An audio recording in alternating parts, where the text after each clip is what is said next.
Welcome to Live Daf, your online Daf Yomi Shiur. Shalom Aleichem, welcome back to today's Daf Yomi, which is Eruvin Daf Tesvav. We're right on top of the Amud. Says the Gemara, Itma we learned, Lechi ha'imid me'elav. If there's a Lechi positioned at the entrance to the Mavi, which is standing on its own, what does that mean? That it was positioned there to serve in another capacity, not for the sake of a Lechi. And now they'd like to depend on this Lechi to allow carrying in the Mavi.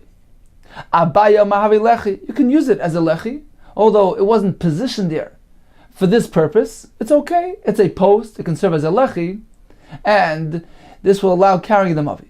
Rava amaloy have a Lechi.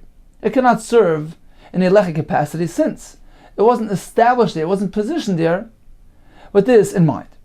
Explains the Gemara, when we have a case where they didn't depend on this Lechi there from before Shabbos. For instance, they had a Mavi which already featured another Lechi. Now, for some reason they can't rely on that Lechi, it fell down on Shabbos, and now they need to rely on this as their Lechi. So since at the onset of Shabbos, this was not functioning in a Lechi capacity, says Zimmer Kuli Almali Pligid Lo Yav Lechi. All agree, this cannot function as a Lechi, because it can't turn into a Lechi during Shabbos. Its status needs to be established before Shabbos, and since at the commencement of Shabbos they were using a different Lechi, so they actually negated this post from Lechi use.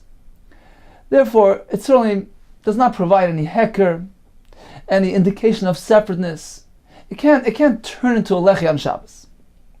So all agree in this case, it's not effective. Ki pligi, when are Abaye and Rava having machlekes?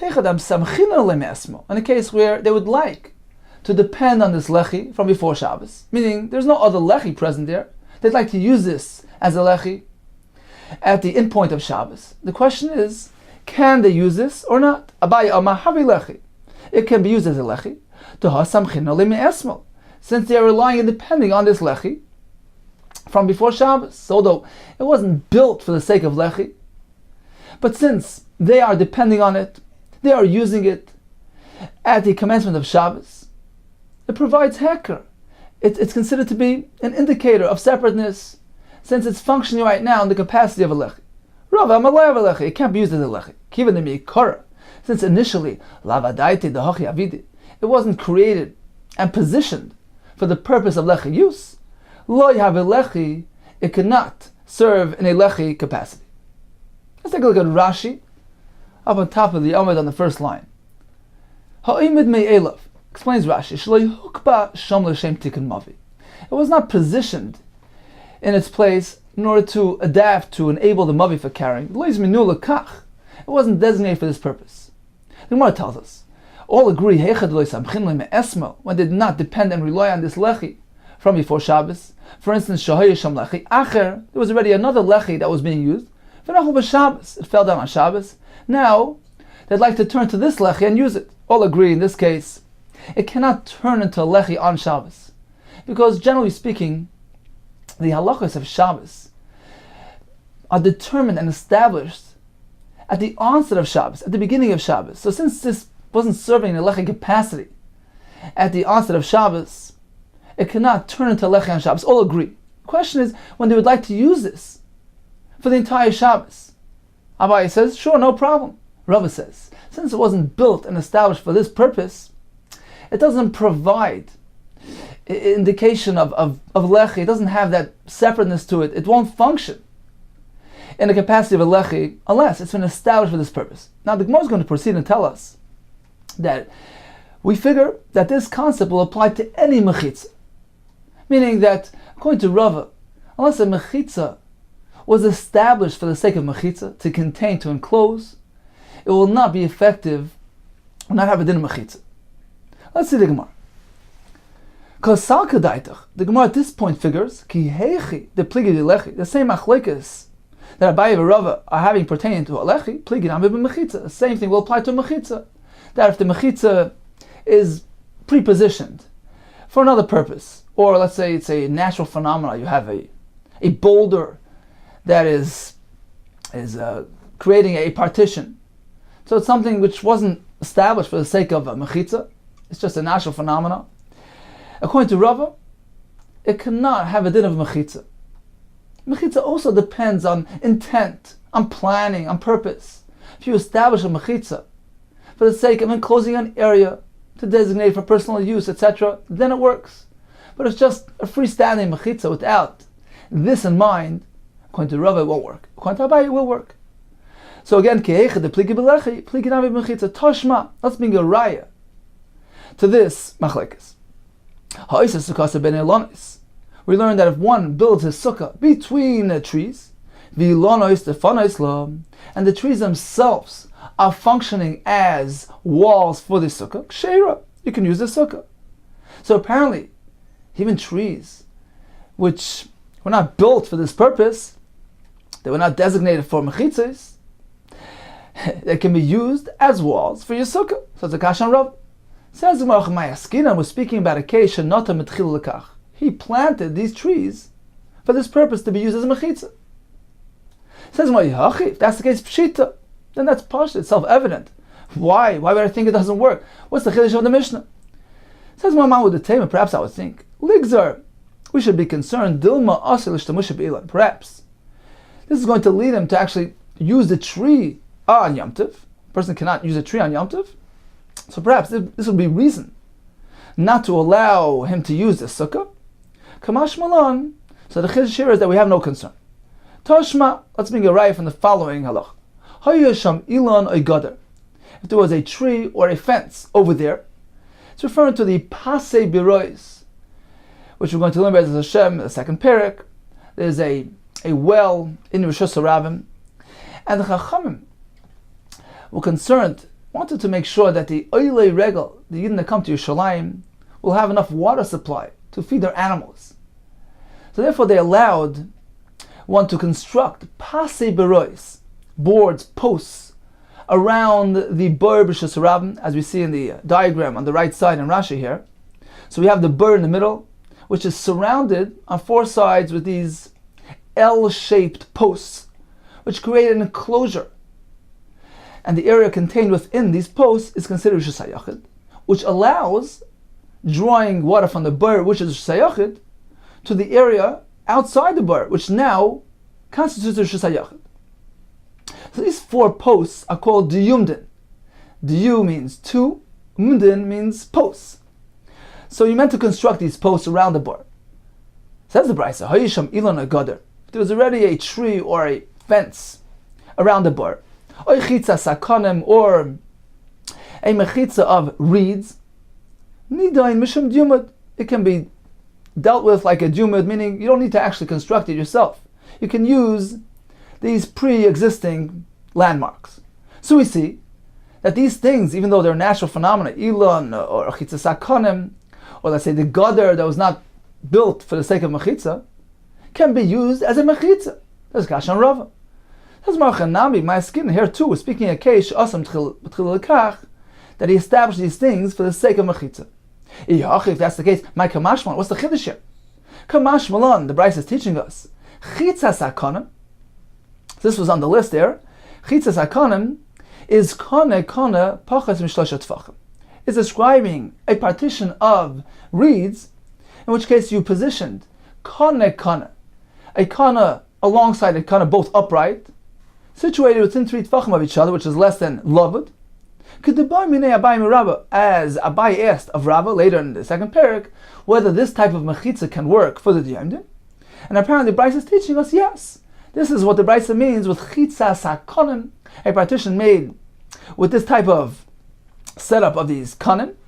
So although they're just they're incomplete mechitza because they're just a vertical element, upright. There's nothing horizontal. Nevertheless, the Brisa is indicating that it works. So this is the chiddush here of the Brisa, but certainly we're speaking about something which a person established. He planted a tree, he built a fence for the sake of creating a mechitza. Toshma, let's bring a raya from the following halach. Ilan ha-meisach al-artz. If there's a tree which is hovering above the ground, so it has these branches which start up high, but then they come around down to the ground and create this enclosure. So halacha is im ein noifoy gavoya min haaretz gimel tefachim. If they come down all the way to the ground and there's a distance of less than 3 tefachim, a gap smaller than 3 tefachim between the branches and the ground below, that's considered to be a proper mechitza. Metalton tachta, one can carry throughout this tree underneath these mechitzas. So we see that even a tree can create a mechitza. There's a kasha rav.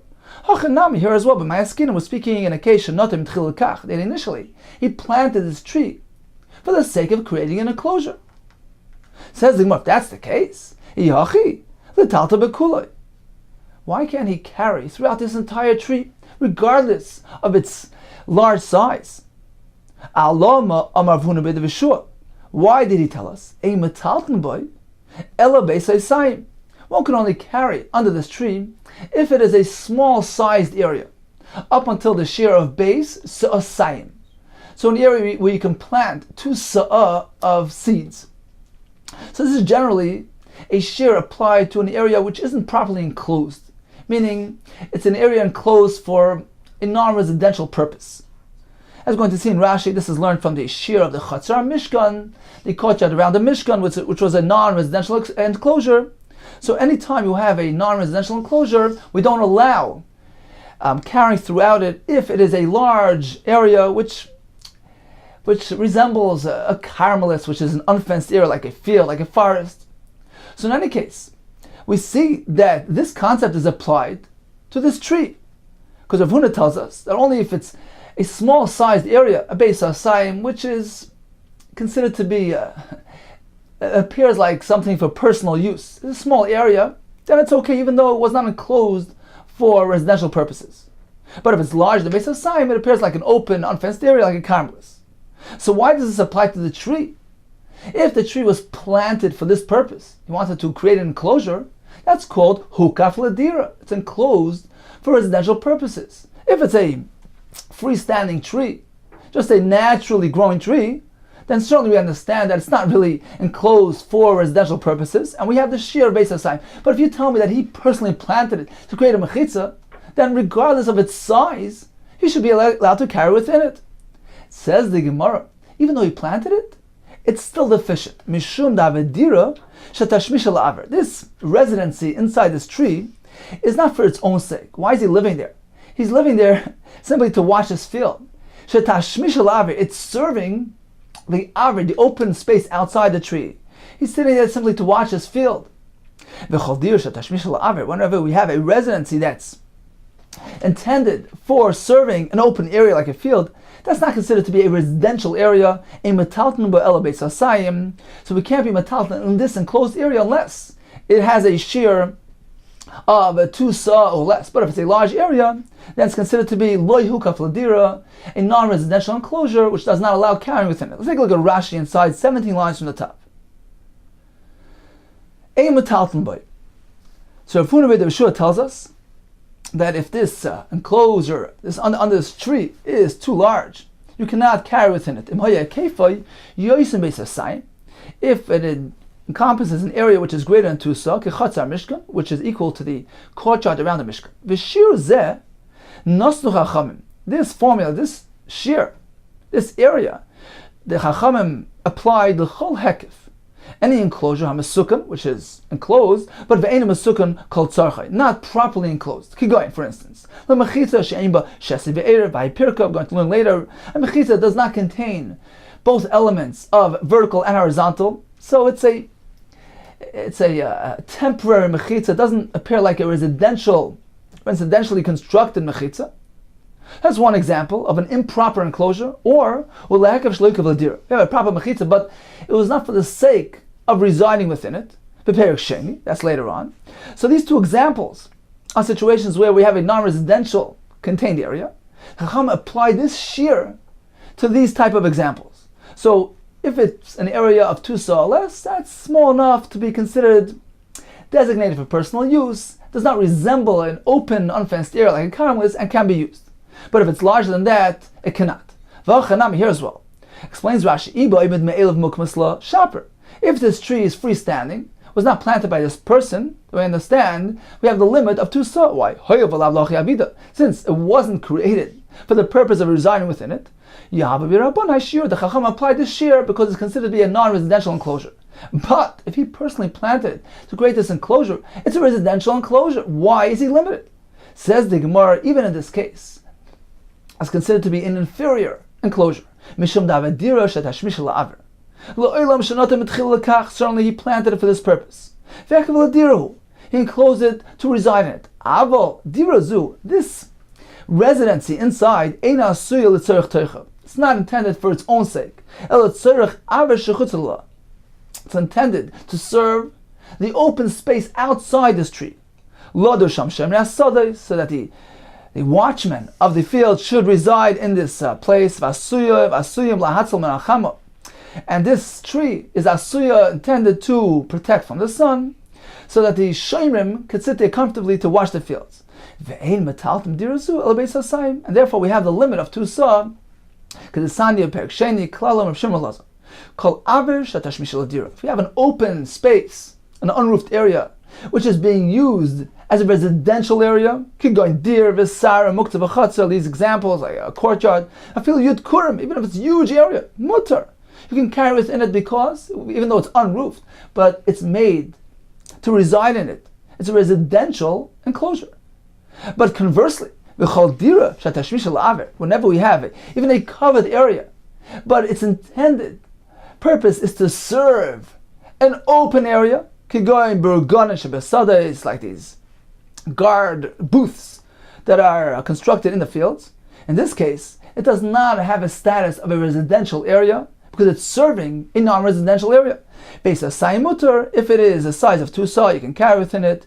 But larger than that, you cannot. It's not considered to be a proper residence. He's living there against his will, meaning he has no interest in really living under the tree.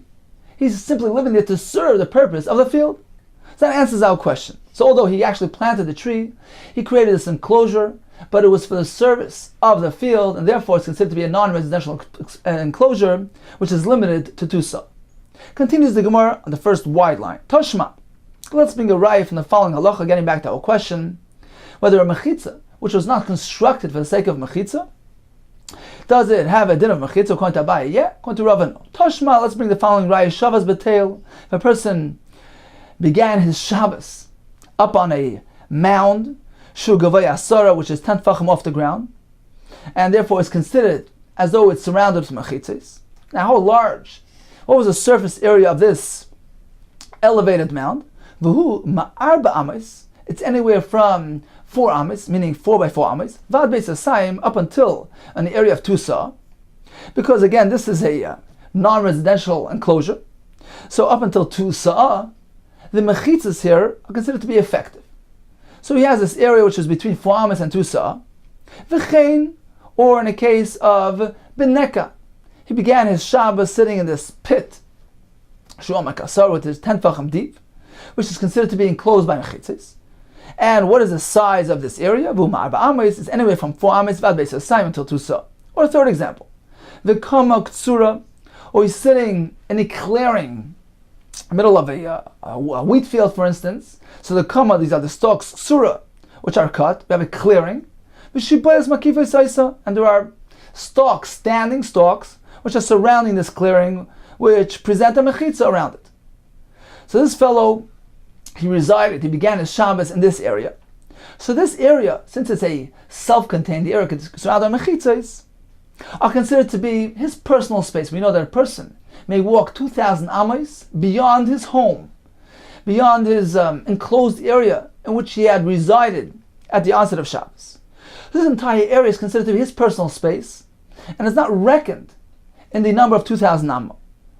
He can walk through this whole area, and beyond that, 2,000 ames. Malachas Kula can walk through the entire area, v'chutzala, and beyond it, alpayim amma, an additional 2,000 ames. So what do we see? That even these areas, which are surrounded with, it's a pit in the ground, it's stalks, it's not something which a person constructed for the sake of mechitza. Nevertheless, it constitutes a mechitza. Perhaps we'll say Yochanam here as well, that initially he went ahead and constructed these mechitzas for this purpose, to create an enclosure. B'shleima kama l'chayim. Certainly this can explain the halacha of the kama, the stalks. L'chayim, it works well. So he planted it in order to create a mechitza. Elo, tail of a neka. What about the mound and the pit? Ma'ikal and what do you say over there? These are naturally occurring phenomena. It wasn't constructed by a person. Says more, you're right. We must reconfigure the way we presented our machlekes between Abaye and Rava. Ella rather, b'mechitzos, when it comes to partitions, kulam lepligi, all agree that havya mechitza, even a mechitza which was not erected for the sake of mechitza, it still works. It's a mechitza. Even Rava agrees. Ki pligi b'lechi, the machlekes only applies to a lechi. Abaye follows his reasoning. The Amar lechem shemechitza, because he maintains that a lechi is based on the concept of mechitza. Because this lechi, the side post, is an initiation of a wall, and it works based on the concept and the principle of a mechitza. Therefore, says Abaye, even if this mechitza was not positioned there for the sake of lechi, it works. Or mechitza asur me'aleh, have a mechitza, just as we just learned, that a mechitza which is constructed on its own, meaning not for the sake of partitioning, is considered to be a mechitza, even a naturally occurring mechitza like the tail and neck that we just spoke about. It works. Therefore, says Abaye, a lechi is no different. The Rava, who says no, it needs to be positioned for the sake of lechi, what does he hold? Rava l'tamei. He is compatible with his approach to lechi. The Amar lechi mishum heker. Lechi is effective and works based on the principle of heker. It's an indicator of separateness, the mavi from Shusarab. Therefore, says Rava, if you position it there for the sake of lechi, that calls out to all, that draws attention. Look, this is meant to serve as an indicator and separate the mavi from Shusarab. Then indeed we regard it as heker. But if it wasn't positioned there for this purpose, loy have a heker, does not provide heker. Says more tashma, let's bring a raya to this machlekes regarding lechi. The Brisa says, Avnei Goder. We have stones coming out of a fence. Hayoitis min Goder. They're protruding from a fence. So they're protruding into the entranceway. Muvdolos zumazu. Now, they're separate one from the other, meaning you have a stone coming in from the top, one in the middle, one in the bottom. So can they serve as a lechi? Pachos mishloisha, if the distance between the stones is less than 3, which is lavud, we regard them as one continuous object. Ein tzarech lechi acher. There's no need to bring another lechi. They themselves will serve as a lechi. Shloisha, but there's a gap of 3 between the stones. You can't connect the stones together. Therefore, they cannot serve as a lechi. Tzarech lechi acher. You need to bring another lechi. So you see clearly that even for the sake of a lechi, you can use pre-existing phenomena, even stones that are just protruding out of a wall, which weren't positioned there for the sake of lechi. It's a kasha and rava. Says Marachanam here as well. We're speaking about Shabana Metchil Kach. He built these stones in the wall to serve as a lechi. If that's the case, pshita, then of course, what's the Brisa coming to teach us? Perhaps I should say, that his primary intent was to allow for an extension of his building. So he had some stones stick out so that he could build an extension to the wall when he chooses to do so, to attach them to these protruding stones, which are helpful to connect the extension. So perhaps he also had a lechi in mind, but the primary intent was for construction purposes, thereby invalidating the lechi status. Kamashmal, the Brisa teaches us, no, even so, it has a din of a lechi. Toshma, let's bring a right from the following Brisa. Toner B'chir. Kaisel, we have a wall. Shetzidai echad kanes mechaber. One of its sides is inverted. It narrows. So we have one narrow portion of the wall and one wide portion. Now, where the wall narrows, it is created a protrusion because the wide portion sticks out and can serve as a lech. Now, there are 2 ways that this could happen. It can either be seen in the mavi or outside the mavi. We're speaking about a mavi wall here, which is inverted. So it can be seen only inside. For instance, if the inverted portion of the wall would be the interior surface of the mavi wall, meaning the one facing the interior space of the mavi, and it's to the back of the mavi. That's where it's narrow. And as you proceed towards the front, it actually widens and creates that protrusion. So that's visible from the inside of the mavi. You see the narrow wall widening in front of you. But a person that's standing outside in bachutz, he won't notice that, because to him, it looks just like a wide wall, and no more. That's one example. That is nira mifnim, but not from the outside. We can have a reverse example. Let's say the wall is inverted from its outside, meaning the surface facing the outside of the mavi it narrows and creates a protrusion. So that's not visible inside the mavi, where the surface of the wall is just straight and flush throughout. But it is visible from the outside. That's nirim bachutz. Says Reb Chia, in either case, it can serve as a lechi. Bein shenirim bachutz, whether the lechi is visible on the outside of the mavi, v'shavim efnim, on the inside it's not. U bein shenirim efnim, whether it's visible on the inside, v'shavim bachutz, and even from the outside, nida mishum lechi, it can be used as a lechi. So apparently, this is just a quirk in construction. It wasn't intended for the sake of lechi. Nevertheless, it works. That's a kashan rab. Hachanami here as well says the Gemara she'asam tchil lekach. Initially, he designed his wall to create a lechi. If that's the case, my kamashman. What's the chiddush here? How kamashman? He's teaching us nirim bachutz. When something is only visible on the outside, v'shavim efnim, and on the inside, nidam mishum lechi, it can serve as a lechi. Tashma, let's bring a raya from the following story with Rav. The Rav have a Yosef Ahumava. Rav was sitting Vahu Mavua in that certain mavi, which had a lechi positioned at the entrance point. Havi Yosef Rav Huna Kamei. Rav Huna was sitting in front of Rav. What happened was, Amalei Lashame. So Rav instructed his servant, Zil, go ahead, Aisili Kuzadamaya. Please bring me a pitcher of water. Ada Asa, by the time the fellow came back, Nafal Achaya. So the lechi fell down. Achvile biyoti. So Rav gestured to him with his hand that he should stop carrying. Kama duchte.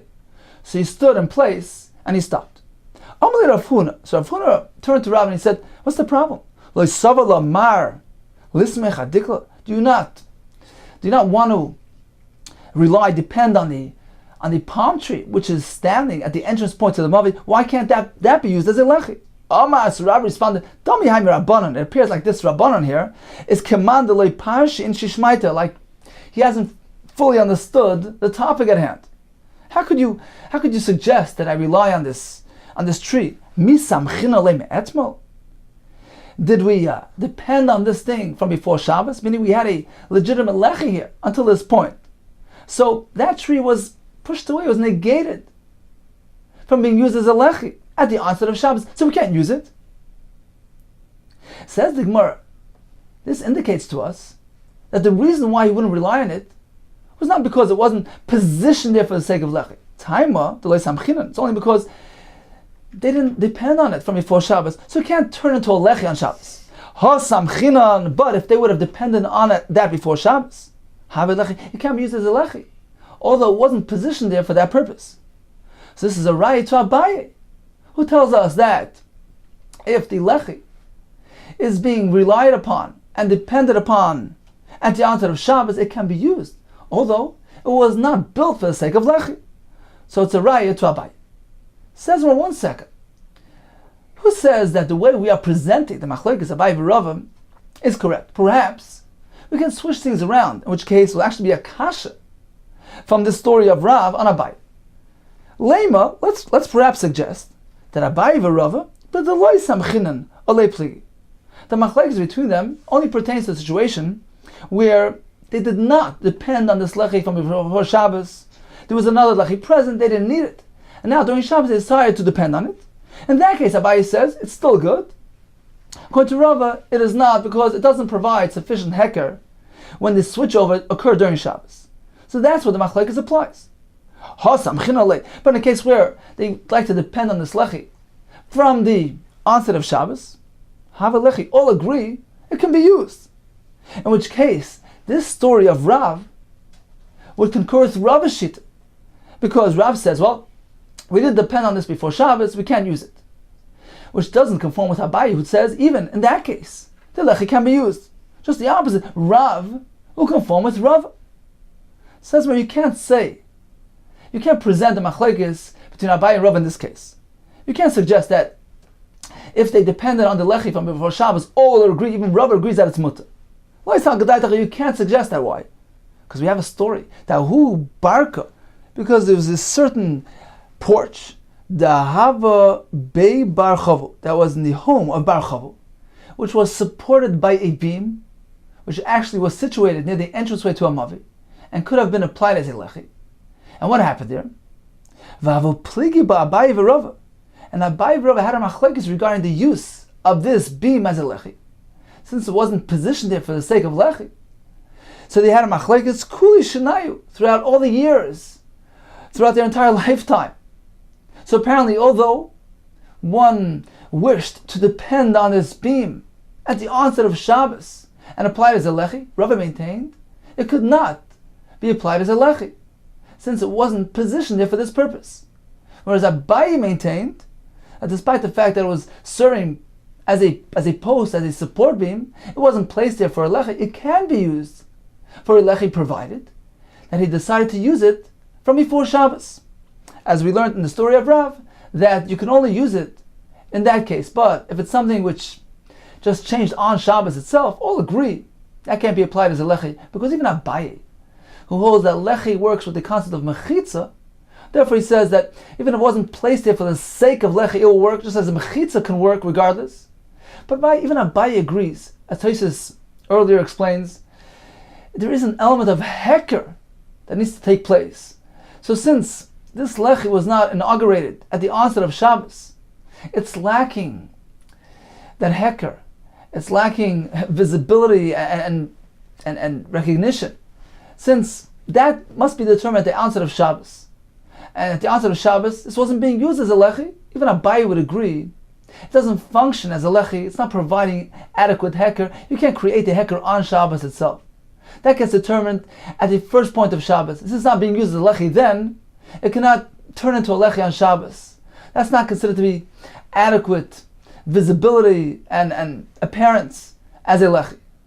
Therefore, when it was not used before Shabbos, all agree you can't rely on it. But if you decide to use it before Shabbos, Abaye maintains it's okay, and Rava says even then it cannot be used. So the story with Rav is a raya to Abaye because he allowed use of the lechi, which was positioned for a purpose other than lechi function, provided that one relied on it from before Shabbos. So in summary, regarding a lechi or imid me'elav, something which was positioned there not for the sake of lechi function, if it was not relied on from before Shabbos, all agree it cannot be used. If you'd like to depend on it from the onset of Shabbos, Abaye says it could be used because he holds lechem mishum mechitza. Rava says it cannot be used because he holds lechem mishum heker, and only something which was positioned there for the sake of lechi provides the adequate measure of heker and indication, and therefore in this case that it was not placed there for this purpose, it cannot be used as a lechi. Continues the Mishnah. One can use any material for the sake of creating a lechi. Even using an animal, a living being. He says an animal cannot be applied as a lechi. Goyel is a covering of a caver or a coffin, which attains a very high level of tumah. It is even metame ba'oil. So if it's sitting under one roof with something else, it makes that thing tummy. So even if he uses an animal to cover the caver or the coffin, it will attain a goyel status and will have this tumah. For Rabbi Meir Matar, he says no. If you're using an animal, it doesn't get this tumah. Explains Rashi up on top on the first line, Rabbi Meir Matar, the Talmud Rabbi Meir, what is the reason for Rabbi Meir? He says that an animal cannot be applied for these things. Mefarish Masechah Sukkah, the Gemara in Sukkah explains Bekulu, Mishum de Kasava, because he holds, Kol Mechitza, Hayimedes, Ru'ach Chaim, Eine Mechitza. Anything which is sustained by spirit, by life, something intangible, that Mechitza is not considered to be a properly supported, properly standing Mechitza. It's being supported by something intangible, by Ruach, by spirit, by life. Therefore he says that an animal can never attain the status of mechitza, therefore it can't be used as a lechi. and can't be used as a oil by the mace. Continues the Mishnah. One can write even a get, a divorce document, on an animal. Rabbi Yosef Glili Paisel says it's invalid. It says in Martanya Rameomer, Kol Davar Sheish B'Orach, any living being, ein oisin oisoi, you cannot use it for Lo Doifin L'Sukkah, as a wall for a sukkah, Lo Lechi L'Mavoi. It cannot be applied as a lechi. Lo Pasin L'Berois. It can be used as a post around those wells in Shusarabim, which require mechitza, because a living being cannot be turned to mechitza. V'lo goyel lekever. Likewise, it cannot be turned to a goyel atop of a kever. Meshur Rabbi Yisrael Glili Amru. In the name of Rabbi Yisrael Glili, said, Af ein koisv'nol of gitei nashim. Likewise, you cannot write a get on a living creature. My time to Rabbi Yisrael Glili. What is this reason you cannot write a get on the animal? This time he's learned in a brayso. The pasuk says, "V'kosav lo sefer krisis." He's meant to write for his wife a sefer of krisis, of cutting off, referring to the get. Says the brayso, sefer. Had the pasuk only said sefer, ain't the other sefer. This would imply that you can only write a get on sefer, as Rashi explains, referring to klaf, parchment. Menayim l'Rabbis kol davar. How do we know that one can write a get on any form of material? Talmud loyme v'kosav lo mikol makom. Instead of pasuk merely saying v'nasan, the sefer krisis, the pasuk says v'kosav lo, to indicate that you can write a get on any type of material. It doesn't necessarily need to be parchment. In Cain, if that's the case, ma talmud loyme sefer. Why then does the pasuk even use the word sefer, which indicates that you're limited as to what material you can write the get on? Lo yimalach to teach you as follows. There is something that's excluded. Ma sefer, just as a sefer, this parchment, is davar she'ein b'orach. It's not a living being. Ve'ein oichel, doesn't eat. Af kol davar. Likewise, anything that you'd like to write the get on needs to conform to this formula. It needs to be af kol davar she'ein b'orach. It cannot be a living creature, ve'ein oichel, and can't be something that eats. So this is basically is makar, that you cannot write a get on a living creature. Says one Rabbanan. The Rabbanan who disagree, and they hold you can write a get even on a davar sheish b'orach. How do they learn these psukim? They respond as follows: Miksiv b'sefer. Does the pasuk say you meant to write the get b'sefer to indicate that this is the material that you meant to write the get on? No, sefer ksiv. The pasuk says because of sefer krisis. It's not referring to what you're writing on. Rather, l'sfiras dvarim ba'alma hu da'asa. The pasuk is merely indicating the content, the content of the get. So sefer is sfiras dvarim, describing the event. It's not describing the material on which the get is written on. So there's no reference to parchment, to klaf. Therefore, certainly there's no reason to disallow any type of material for a get. Continues the one. V'Rabbanan. Now, according to the Rabbanan, that there's no reason to limit the material on which a get is written. Hai v'kasav la, my darshabe. So what do they do with the pasuk v'kasav la? According to Rabbi Yossi, where Sefer limited things, so v'kasav needed to expand things for us and allow more materials. According to Rabbanan, there was never a limitation in the first place. So why does the pasuk say v'kasav la? Which seems to imply that we're coming to include more things. Says in my home Baile, they require that pasuk to teach us entirely different halacha. B'ksiva meskareshes, an isha can be divorced by ksiva, through a document, ve'ena meskareshes b'kesef, but not through money. For instance, if you give her money, you tell her, through this money you'll be nesgarish, it doesn't work. So that's what the v'kasav is coming to teach us. Only through the written word does the gerushin take place. Perhaps I would say, since we find that the pasuk connects leaving the husband, acquiring the wife, the pasuk says, "She'll go out of this husband, leave this husband, and be acquired by another husband." So these two concepts, leaving the husband and entering the husband's domain, are connected one with the other. Perhaps halachically, I should connect it to mahavai bekesef, just as the acquisition of a woman, the kedushin, is done through kesef. Af yitzir bekesef, perhaps even leaving the husband as well, can be done through money. Kamash malon, the pasuk has to say v'kasef la, you cannot use money for this purpose. Says the Gemara, Rabbi Yisak Lili, who already used the kasala for his sake, how does he know this halacha? It's unavailable for this point. Hai Svar Manali, how does he know this halacha? Nafkale, he learns it from a different pasuk, from a different nuance in this pasuk. Misefa krisis, the fact that the Torah joins together sefer with krisis, puts the two words right next to each other. This teaches us that's the only way to be megarish isha. Sefer kursa, only the sefer can cut her off from her husband. Ve'edavacha kursa, but another thing does not have the power to do that. You cannot use money. Says the Gemara, v'rabbanan. Now let's ask, what did the Rabbanan do with this pasuk? High sefer krisis. What do they use this pasuk for? High sefer krisis mi boile. They need to use this for the following halacha.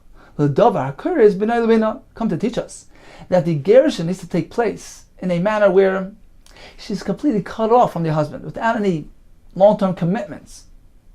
So sefer krisus, karis means to cut off, is indicating there needs to be a clean cut. Look at the Sanya as we went in the Bryce. Harei ze gitech. If a person tells his wife, here's your get, al manas, on condition, it's only going to be effective on condition shlei tishti yain. You won't drink wine. Al manas shlei telchi lebeis avich. You won't go visit your father's home. Lo forever. Eza krisis. That's not considered to be cut off because she's connected to him. She's committed to him. She's obligated to him for the rest of her life. But if it's a short-term stipulation, kol shleishim yain, don't drink wine for the next 30 days. It's only a temporary condition. Harei ze krisis is considered to be krisis. She's cut off from him, as Rashi points out. The get becomes activated immediately because all for the next 30 days she's limited. She can't drink wine. But since it's only a temporary phenomena, that doesn't negate the concept of krisis, and therefore the get works. So according to Rabbanon, sefer krisis comes to teach us this halach. For Rabbi Yisak Lili, how does he know this halacha? Because he'd already used sefer krisis for another purpose. It's unavailable for this halacha. Nafkale, his source for this halacha is from the following: Mikaris krisus. The fact that the pasuk, instead of saying sefer karis, lengthens that word, adds a vav and saf, krisus. That seems to indicate it needs to be a cutoff. V'rabbanon karis krisus leidash. They don't expound on the extra letters. They consider this to be a normative way of speaking, and therefore it's unavailable for this purpose. So in summary, we learned that, according to our mayor, any living creature cannot be used for a mechitza. Now regarding writing a get, according to Rabban, you can write it on a balchai, according to Rabbi, you cannot. The Gemara explained for us how each one uses the pasuk. The pasuk says, because of sefer krisis. According to Rabbanan, because of teaches you cannot be megarish using money. Sefer is merely referring to spheres dvarim, the content of the get.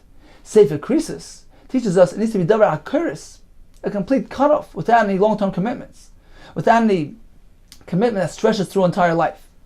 According to Rabbi Lili, the Kasala teaches you can write on any material. Sefer comes to limit it.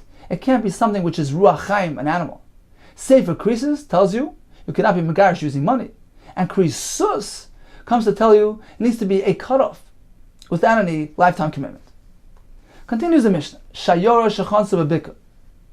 There's a group of people, a caravan, on the road that camped out in this valley. They'd like to carry within their camp. They surrounded their camp with animal accessories to create a mechitza. They can carry throughout this enclosure, provided this fence is 10 tfachim high, which is a sheer mechitza. That's number one. Number two, the unenclosed portion, the unbuilt portion, should not total in the area which is greater than the built portion. So if you measure the circumference of this enclosure, the solid built portion cannot be negated and surpassed by the gaps all along the mechitza. Number three, kol pirza sheikes or amis muteris. If you have a breach which is up until 10 amis, it's muter. Veishika pesach. It's regarded like an entranceway. Yasser mekan. If it's larger than 10, aser. It makes the entire enclosure aser because it's a pirza, point of a mechitza. It's to serve as a partition to enclose an area. If you have a large gap in this enclosure, it's greater than 10 amis, which is no longer a pesach, then mechitza is dysfunctional. So the entire enclosure has become invalidated. Continues the Gemara. Itmar poretz koimet. What if the sum total of the pirtzes, of the gaps in the mechitzos equal the amount of built wall. So they're 50-50. Rav Papa Mutter, you can carry within it, as long as the oimid has not been negated by a majority of pirtzes, it's okay. Rav Huna with the Vishu Amar, Asur, he holds, it needs to be mostly built. Rav Papa Mutter, even if it's half and half. This is how Hashem taught Moshe Rabbeinu regarding the din of mechitzas. Make sure that the area isn't, the mechitza isn't mostly breached, but if it's only half and half, it's okay. Rav Huna, Beidav Shua Amar, Asur, you can't carry within this enclosure. This is what Hashem taught Moshe. Make sure to enclose most of the enclosure. So if it's not mostly built, it's not considered a mechitza. So now let's take a look at our Mishnah. Must make sure the gaps don't total an area greater than the built portion. Apparently, if they're the same exact amount, the piritz and the binyan equal the same amount, it's mutter to carry within. This is a kasha on Rav Huna. It says, don't say binyan mutter. If they're the same amount, it's mutter. Elema rather say as follows: Im binyan yasal piritz and mutter. If there's more built and unbuilt, it's mutter. Avol kebinyan my asur. But you're going to say if it's 50-50, my what is halacha? It's asur. If that's the case, listening lo yu pirtzes kebinyan. Instead of the Mishnah saying that you must make sure that the pirtzes are not greater than the binyan, the Mishnah should have said that the pirtzes should not equal the binyan, because that also poses a concern and negates the mechitza, according to Rav Huna B'Divishua. So why does the Mishnah say, well, make sure the pirtzes don't surpass the binyan, indicating that if it's half and half, it's okay? Kasha. Indeed, it's an unresolved difficulty on Rav Huna B'Divishua from the Mishnah. Tashma, let's bring a raya from the following halach. Hamakara sukkasai, if one covers over his sukkah, b'shvudin, using rods, or baruch samita, parts from a bed which are unsuitable to be used for schach. So halach is as follows: Im yesh revach beineim, if the space in between these rods is kemoisan, equals the size of the rods. So you have one rod, another rod, and between them you have a gap in which a rod could fit into. So all in all, it's really 50-50. You have the rods, and in between them you're going to place kasher schach. Kshera, and the sukkah is kasher. Apparently, even 50-50 is okay. The Gemara is comparing the covering of schach to your din mechitza. This is a kasha on Rav Huna B'Divishua. Says Baruch Ma'askinan, we're speaking about a case where there's more schach kasha than possible. That you left a gap between the rods to allow a rod in, but loosely, it goes in and out loosely, in which case the space is actually larger than just a rod. So the sum total of space is greater than the rods, because the space in between the rod is larger in size than the rod alongside it. In which case the total amount of schach kasher surpasses the schach pasel. And schach pasel is batel. Says the Gemara, how do you know that the gap was greater than the actual rod? A person can, if he wants, he can do things exact, which will turn out only 50-50. How do you know that the gaps are larger than the rods? Amar Ba'ami B'Madif was speaking about a case where he indeed intended on doing extra space, larger than the rods themselves, in which case it's not 50-50, it's more kasher than possible. Rav Amar, as follows: we're speaking about where the rods were placed in one direction, and the schach kasher on top of the rods in the opposite direction. So Erev and Shesi is generally referring to Erev is horizontal, Shesi is vertical. Here they're obviously lying down, but it's just a term. If their rods were placed in one direction, Shesi places the schach kasher on top of them in the other direction.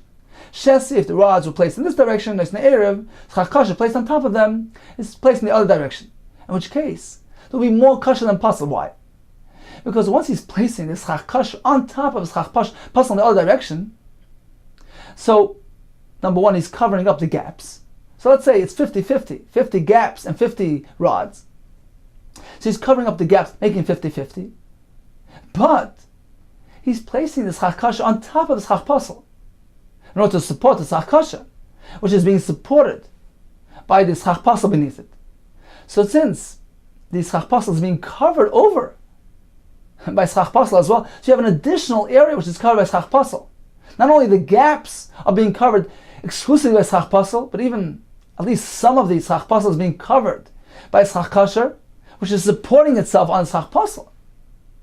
Because it needs to be supported since it's lying in the other direction. In which case you have more schach kasher than pasel, and schach pasel is batal b'roiv. Continues the Gemara, Tashma, let's bring a raya from the following brayso. Shiur shechansu b'bika, a caravan which camped out in the valley. Vikifor, and they surrounded the area b'gmalin, with camels, b'ukvois, with saddles, b'avitin, these pillows from underneath the saddles, b'shlifen, with loads, b'kanim, with reeds, b'kolchais, with stalks of vegetables, metal maseicha, one may carry within this enclosure. Ubavat, provided shelo yebin gamal gamal, the space between the camel and the other one is kimloi gamal, should not be the size of a gamal. Ubein ukaf le'ukaf, you can't leave space between one saddle and the other, kimloi ukaf, the width of an ukaf. Ubein avet le'avet, you cannot leave space between one avet and the other, kimloi avet, the size of an avet, because that's going to leave it 50-50. So apparently that poses a concern. And the Kasha of Papa tells us that if the built and the unbuilt are evenly split, it's considered to be a proper mechitza. Says the Gemara, Hachanami, here as well, we're speaking about Kishenichas V'yotze, that the gap in between is actually greater in size than the item alongside it. So if we have two saddles, and we have a gap in between those saddles which equal the space of a saddle, we're not speaking about exactly the size of a saddle, but enough space that you can bring the saddle in and out of that gap with room to spare. You can bring it in and out easily. So apparently this gap is actually a bit larger in size than the saddle alongside it, which results in the gaps, the total gap area, being greater in size, larger in number than the built portion. So it's not 50-50. But it's paret, which is merubal and oimid, which according to all shittas is not considered to be a mechitza. So in summary, we spoke about dinim mechitza. It needs to be 10 tfachim high. The breach in the wall, if it's up until 10 ames, is considered to be a pesach. When the breach is total an area greater than the oimid, all agree that mechitza has been nullified. What if the paret equals the oimid? According to Rav Papa, it's mutter. According to Rav Huna Yeshua, that nullifies the enclosure. Okay, time for a brief chazor of today's daf. We began with the machlekes between Abaye and Rava concerning a lechi oimid me'elav. So we have this lechi which was not positioned there in order to function as a lechi, but prepositioned for other purposes. Now, if it did not depend on this lechi at the onset of Shabbos, all agree it cannot be used as a lechi on Shabbos because it doesn't provide heker. It's not indicating anything because it was negated at the start of Shabbos, and therefore it doesn't provide enough heker and an indication of separateness between Yom and Shusarab.